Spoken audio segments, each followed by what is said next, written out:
That's right, folks. We're changing gears today. We're not talking about Star Wars for once. We're talking about Marvel. Specifically, Avengers EndGame.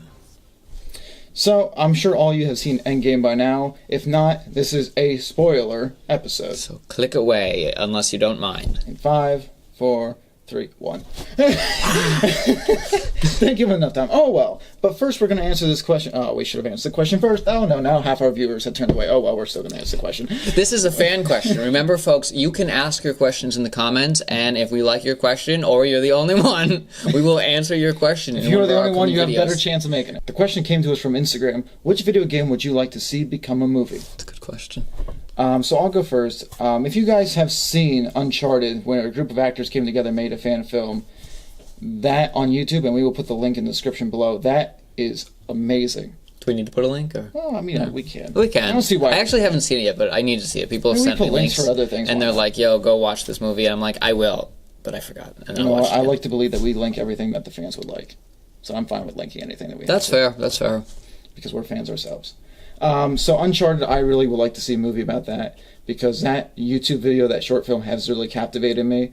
But here's an interesting one. I grew up with the Left 4 Dead series. I love those, even though that I played PlayStation, but I had to go sneak over to friends' houses and play Xbox for Left 4 Dead, because you know what? They don't like to do that. Did you hear there's some sort of, someone, I just heard it in passing, but a friend was telling me, like, Sony and, like, Microsoft are, like, teaming up, like, PS4 and Xbox. Are they? For something. I don't know if it's, like, a one-game thing or, like, what's going on there, but I heard, like, the two consoles are coming together. So we might see, like, some cross-platforming or... Okay, well, I don't know, there's cross-platform on Rocket League right now, where you can actually play on the Nintendo, but most games do not allow you. And... Yeah, most games do not allow you right now, though. Okay. So I'm really curious to see, maybe at E3 we'll see something like what's coming. But yeah, just had to throw that out there. And the PlayStation 5 is supposed to be able to play back to PS1 games all the way up through. And I'm like, yes! That's good. Yeah, the Xbox already does that. Just gotta throw that out. He's so he plays PlayStation. I'm usually playing on Xbox. How dare you just disrespect? I gotta throw it out there. We already got the backwards compatibility. But no, really what it comes down to is, like, I don't care which console it is. It's just, I play Xbox just because I like the controller. It's more comfortable to me. That's purely what it is. But Left 4 Dead, I would like to see. I don't care if you use the characters from Left 4 Dead 1 or Left 4 Dead 2. You can go back to the origin of Left 4 Dead, because they're a completely different kind of zombies. So I would like to see that. Jake, what's your thoughts on a video game into a movie? So I'd really love to see, like, Halo turn into, like, a good, like, properly done movie. Like, there's a series that kind of deals with, like, the world of Halo. But I'd like to see, like, give us, like, some of the original games or something, or maybe just the first game, and just give us that as a live action movie on screen, and, like, a well done, like, live action movie. What are some video game movies we haven't liked that they've adapted to? We mentioned Assassin's Creed. Oh, Assassin's Creed. What was happening with that movie? It just what? What are you doing? There were bits and pieces that were good. Now, I never really played along with the those Assassin's Creed games like you have. I didn't play all of them, but I played the first one, and I came back. I kind of took a break because, I mean, what happened is someone, like, lent me, like, 1 and 2 after they were already on, like, 4 or something like that. So I played a couple. I played the first game. I played whatever Assassin's Creed 3 is, the one where they're in the Americas. I played Black Flag, which is Black Flag is probably my favorite. But the movie is kind of seems based off the first one, like the characters that are in there. I think her name was Lucy. She's, like, from the first one. Or at least I think she's supposed to represent the character from the first one. And it's just, I mean, there's so many things that are, like, vastly different. Like the whole Anubis itself, or Aniba, or... it's been a while since I played. But, like, the machine they hook you up to so you can relive your memories, it's completely different. And the movie, it's this thing that it's like this claw, and you're like... I mean, I don't really even know what's going on with that. Doesn't make sense to me. I would like to wonder, and this is a side question, do you think it's harder adapting a video game to a movie, or would you rather adapt a book to a movie? Because I feel like there's different elements of each. I mean, I think it's different obstacles you face depending on what you're doing. So I wouldn't say it's like one's harder or the other, probably, but I feel like it's more they're just different. So whichever one you're used to is going to be easier too.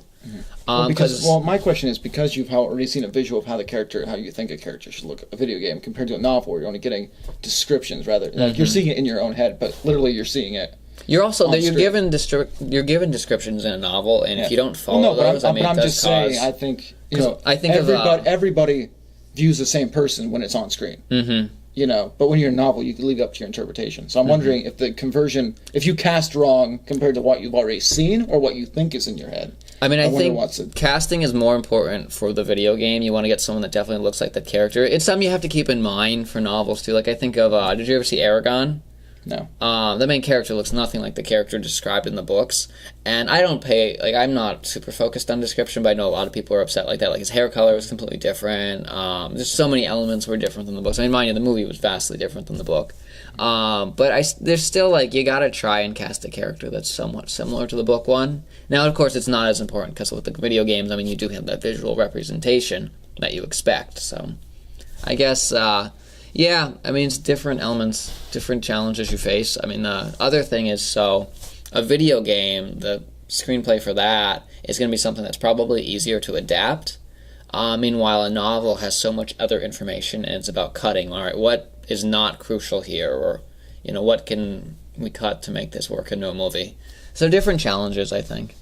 Okay. Well, now here's the big moment. We're going to talk about EndGame, finally. But, so, Jake, what was your thoughts on EndGame? So I liked EndGame. I enjoyed it a lot. We actually went together and we saw it on opening night, so the Thursday night leading into Friday. Theater.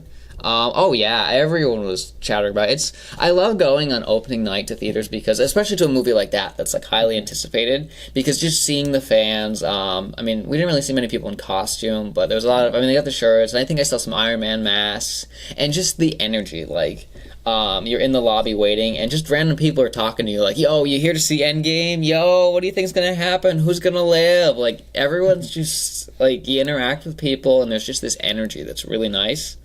And I really liked Endgame. I like a lot of the things they did. There were some surprises in there that I really didn't see coming. Like, I thought for sure Hawkeye was going to be the one to die when it came to the Soul Stone. And, like, when he got that arrow off, I was After he pinned her to the ground, basically, I thought there was no way she was getting up. And then all of a sudden, before you know it, whoosh, she's there. She's there, and she went. But you know what? It makes sense for that character to go, because I think Hawkeye had more of a connection to her still than maybe she had to him, even though Hawkeye seemed to move on. That's what I like to think in my own head. They're working on bringing back the people, so he has a family that's coming back. Like, he has more to go back to in the end, which it's really sad to see Black Widow I liked what Hawkeye turned into in Japan when he went around. Yeah, well, not just Japan. I think he was all over the place. Well, the scene specifically, I believe, was in Japan.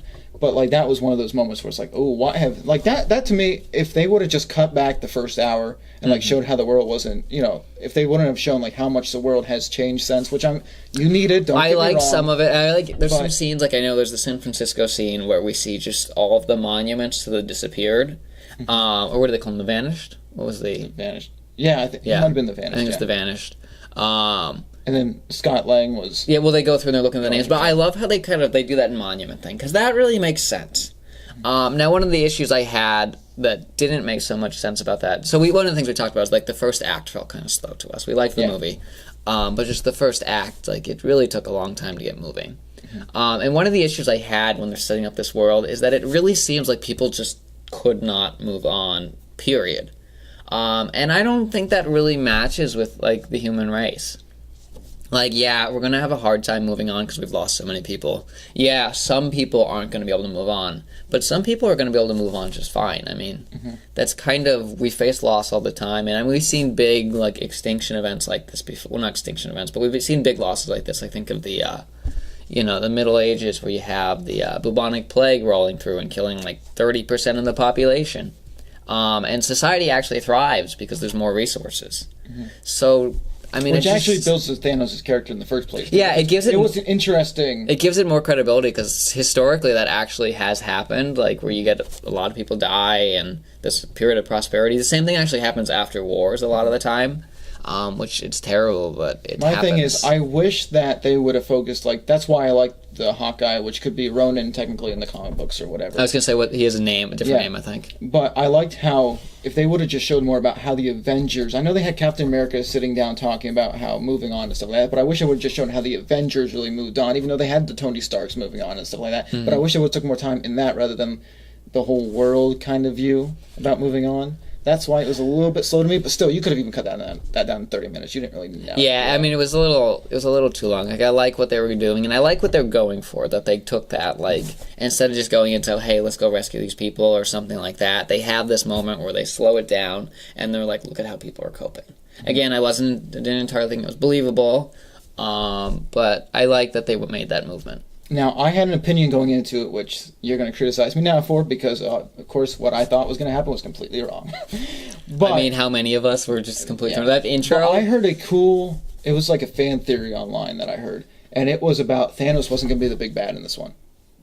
And I thought to myself, because remember the first act they went in, and then Thor cuts off Thanos' I mean, that wasn't even, like, that was like the prologue. Yeah, well, yeah, but still, I was like, it was just, like, I thought my prediction was coming true. I was like, it's real. It's not. He's not the big bad. It's going to set up for like the next phase of the MCU. But no, I'm glad that they did eventually have Thanos still be the big bad. But we can get into time traveling jump. And also just so one of the reasons. So you might as well say, go ahead and bring it out. Bring out the board. Which character, Nebula? No. Go ahead and bring out the whiteboard you have. Go ahead and do it. He's been waiting to do this all day. And I have to say, yeah, I agree with it. I think Infinity War was better than EndGame.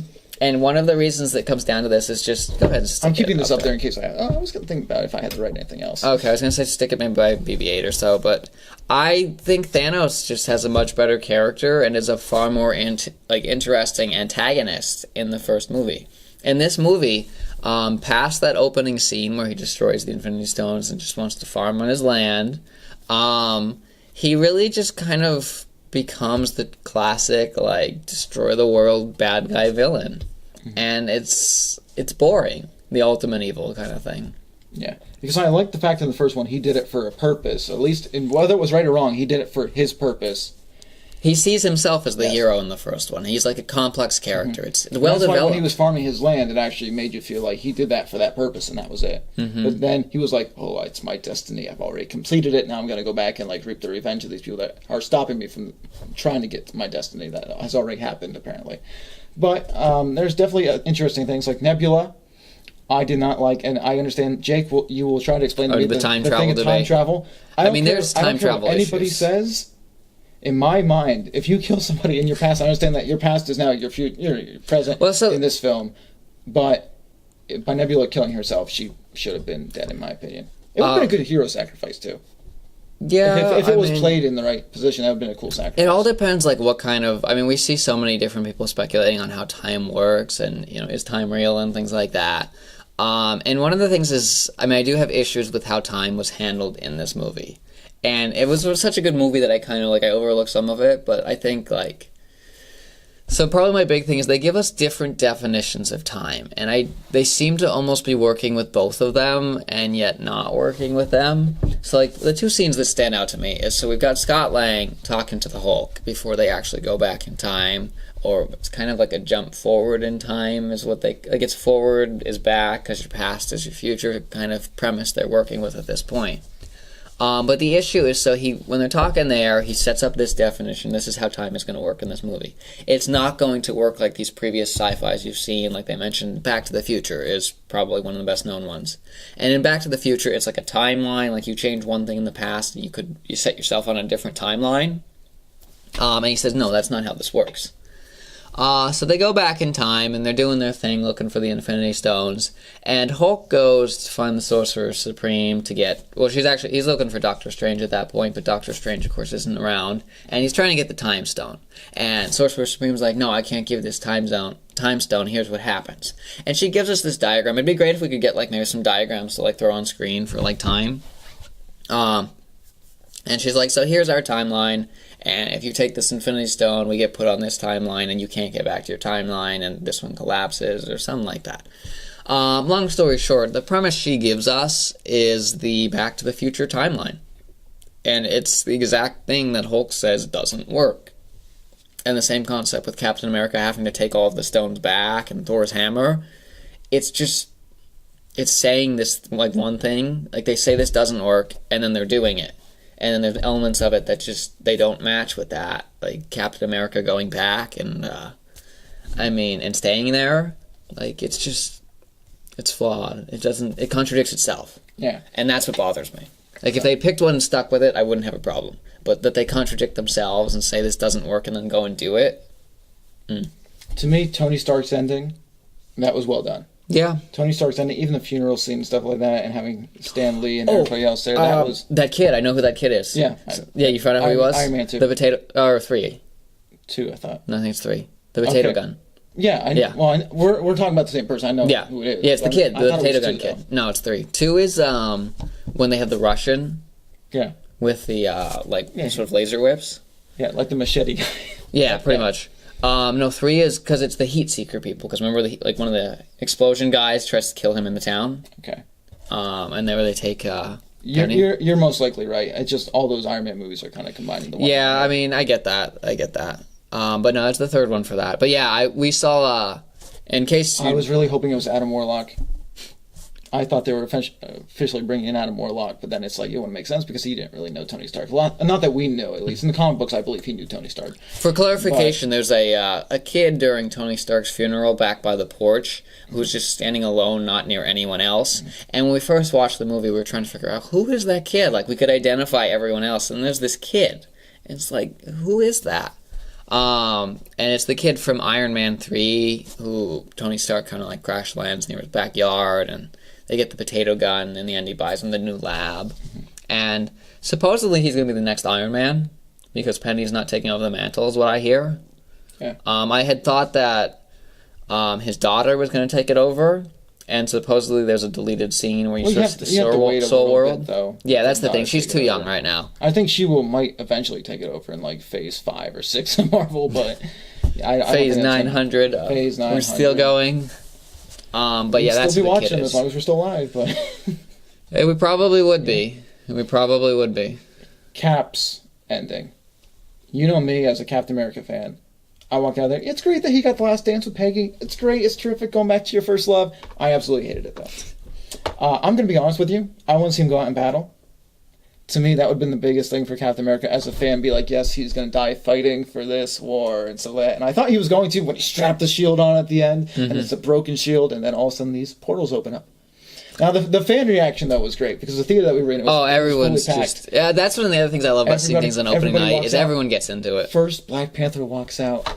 The theater's going nuts. You know, every time a certain character popped up on screen out of a Doctor portal, Strange, everybody was going I love nuts Doctor Strange. But I'll tell you what, the best part of this was, and I hate to say this, the best part was when Captain Marvel came down from the sky. It got little to no reaction to the No theater. one clapped. It was great. Anyway, no one clapped. It was great.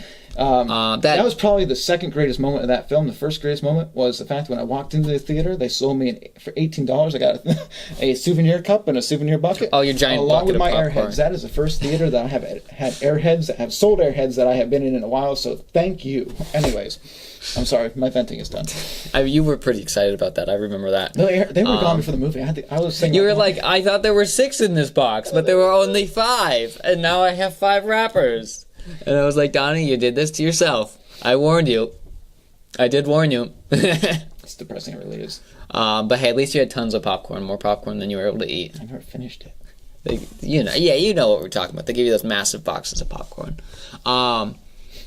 Yeah, so wait, where was I mean, I liked the Captain America ending, and I like it only because of like that final scene where we get to see him dancing with Peggy, thank you. I kept trying. I had Penny on my mind because we were just talking about Iron Man, and I was like, no, it's Peggy Carter. Because I liked that scene because it was really nice. Mm-hmm. But I do have some issues with it. Again, it comes down to that timeline thing. So like, where is he? Because apparently we're working with the timeline theory, like from Back to the Future. So is he just like? I mean, she has her own seasons on TV, and there's all these things that have happened in the past. So like, where is Captain America during all that? Is he just like standing off stage? Like, I have a hard time imagining he'd be able to just stay like out of the picture when something big is happening, like the Cold War or the Vietnam War. I can't really see him not getting involved. So, and also if he's back there, why doesn't he just stop Hydra from infiltrating S.H.I.E.L.D.? I like the part when he goes in and gets the case and says "Hail Hydra." That was interesting because in the comic books, it's a call to the. Yeah, it was a nod to one of the comics they did. He was actually a Hydra agent. So one of the things we got to talk about though is Loki. Black Widow's still alive. Okay, continue. Do you think? I mean, Loki's back though is the thing, because he got the Tesseract and portaled out of there. So where did he go? Because they've messed up the timeline. Something has changed. Now I'm just throwing out stuff on here, so just ignore this. I'm not reporting news here, but got to write down Quicksilver. Quicksilver's still alive. He's coming back. But But so where's Loki going is my big question. I don't know where Loki's going. That's going to be interesting. And Thor took off with Guardians of the Galaxy now. Thor's with the Guardians of the Galaxy. That's going to be, when we get Guardians of the Galaxy 3, that's going to be an interesting dynamic. And I'm not really sure how I feel about it, because like I thought it was seeing Thor and like the Guardians interacting in Infinity War was neat, and I liked it. But I really just like the dynamic that the Guardians have on their own. And so we've got a different Gamora now, because again we see that he's tracking Gamora at the end of the film, and Thor's there, and I don't know how it's going to work. I'm really curious to see how they handle that, and if they can still have the same chemistry that crew has. Mm-hmm. Now, what we're going to get into now that we discussed this film, EndGame is going to maybe surpass Avatar as the number one overall in the box office. Possibly. But, however, Forbes has called it too close to call right now, whether it will overtake the box office. And actually, the Hollywood Reporter actually has a very good article in which, Jake, if you want to read the first few paragraphs for it, it's actually a pretty good article. What do we got here?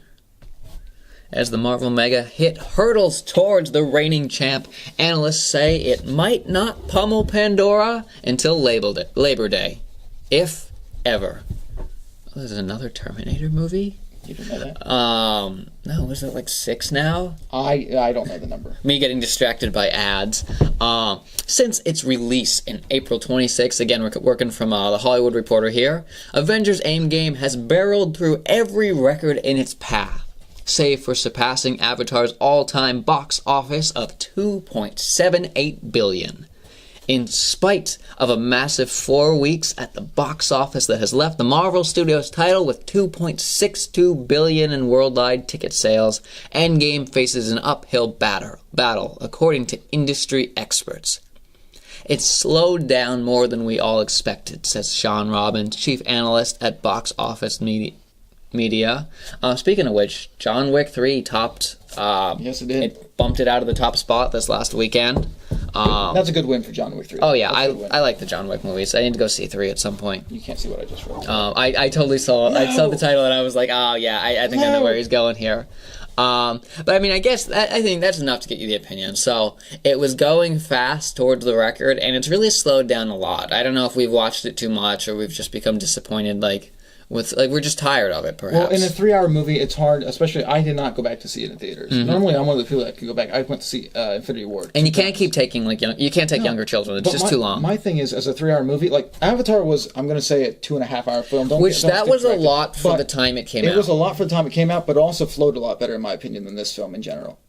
The last hour and a half of EndGame flowed very well, but yeah, you have that first hour is that first act. I was really bored in the first hour. It's nice to see, But anyway, so Jake, do you think it has potential? Of course, has potential, but do you think it's going to top Avatar as the all-time? This weekend's a big weekend right now. I'd like to see where it's at after this weekend. I think it could, and it'd be kind of nice to see it too, that I have to say, because they've put so much planning into this movie. Bear with me though, I know. I love Avatar too, but bear with me on this one. So they've put so much planning into this movie. They've got, 10 years? No, it's more than 10 years, I think. 10 years. Of just building the MCU and, preparing for this moment. And so I kind of would like to see them, be paid off for all that hard work and all that careful planning. And it's meticulous planning, too, because they were, very careful to not give out lots of spoilers. Meanwhile, Avatar just kind of jumped in and just took it. And one of the things also was going for Avatar at the time is, it had really great special effects, that we didn't have then. But if you look at the story, the world building is cool, but the story itself, it's really not that original. No. I think the description on, Dish Network is something like the Marine Falls with, a Marine falls in love with a lush world of an alien planet or something. It's not super original. There was even another movie out at that time which wasn't good, but there was an anime. Did you hear that for that? It was, I think it was Battle for Terra or something. It was this animated movie. It wasn't very good, but it was literally the same premise. It's this humans are moving in on this planet, and he crashes and connects with the native species there, the indigenous, and ends up fighting for them in the end and helping to fight off the humans. Literally they came out this right around each other. I don't know the years, but yeah, I like Avatar, but, I'm going to wrap up real quick. I do believe it'll pass Avatar, but I got a bold prediction coming right now. Ready? Here it goes. Avatar 2 will take it back. will top Avatar 1 and Endgame when it comes out in 2020 or 2021, depending if they bump back. It gets pushed back again. Whenever it comes out, it's going to top it. 2029, Avatar 2. Marvel fans can trash Avatar and James Cameron all they want to, but it's coming. Watch out. That one is going to hit like a brick wall. But that concludes our episode for today. Thank you guys for watching, and I hope that you enjoy all our conversations on this channel. Be sure to like, subscribe, and just follow us at all times. And remember, if you have a question for us, leave it in the comments, and we might just pick you up for the next episode. Have a good day.